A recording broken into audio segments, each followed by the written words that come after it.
Good afternoon and welcome to Lunchtime Poetry. I'm Lorie and I'm the teen librarian at Manlius Library, coming to you from my teen room.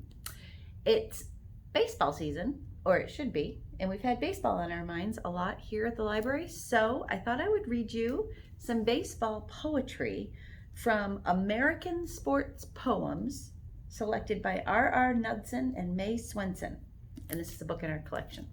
But I have selected specifically some baseball poems to read to you. The first one is called Jackie Robinson by Lucille Clifton. Jackie Robinson ran against walls without breaking.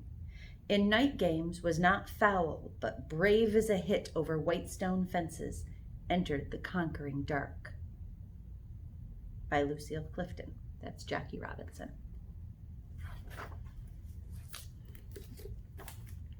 This next one is called The Last Baseball Samurai, and it's by Tom Clark. In his final World Series, Pete Rose wanted to get on base so bad, he said that he'd even stick his face in front of a pitch if he had to. And he did. In came Sammy Stewart's Hummer. Out jutted Pete's ugly kisser, daring the ball to shatter it if it was capable. And it was not.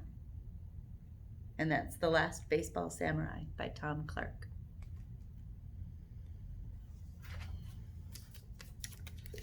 This is a fun one. It's called Analysis of Baseball by May Swenson. It's about the ball, the bat, and the mitt. Ball hits bat, or it hits mitt. Bat doesn't hit ball, bat meets it. Ball bounces off bat, flies air, or thuds ground dud, or it fits mitt. Bat waits for ball to mate. Ball hates to take bat's bait. Ball flirts, bat's late, don't keep the date. Ball goes in, thwack to mitt, and goes out, thwack, back to mitt. Ball fits mitt, but not all the time. Sometimes ball gets hit, pow, when bat meets it, and sails to a place where mitt has to quit in disgrace. That's about the bases loaded. About 40,000 fans exploded. It's about the ball, the bat, the mitt, the bases, and the fans. It's done on a diamond and for fun. It's about home, and it's about run. And that's Analysis of Baseball by May Swenson.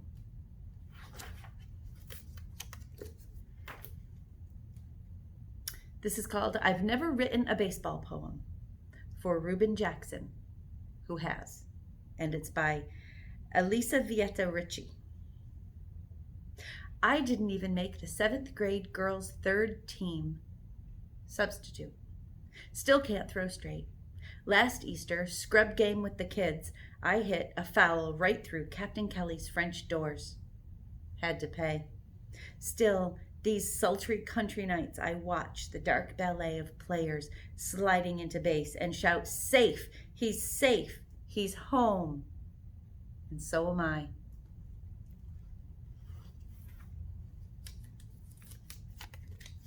And finally, Listening to Baseball in the Car by Gail Mazur. This morning, I argued with a friend about angels. I didn't believe in his belief in them. I can't believe they're not a metaphor. Our argument, affectionate, lacking in animus, went nowhere. We promised to talk again soon. Now, when I'm driving away from Boston and the Red Sox are losing, I hear the announcer say, no angels in the sky today. Baseball-ese for a cloudless afternoon. No shadows to help a man who waits in the outfield staring into the August sun.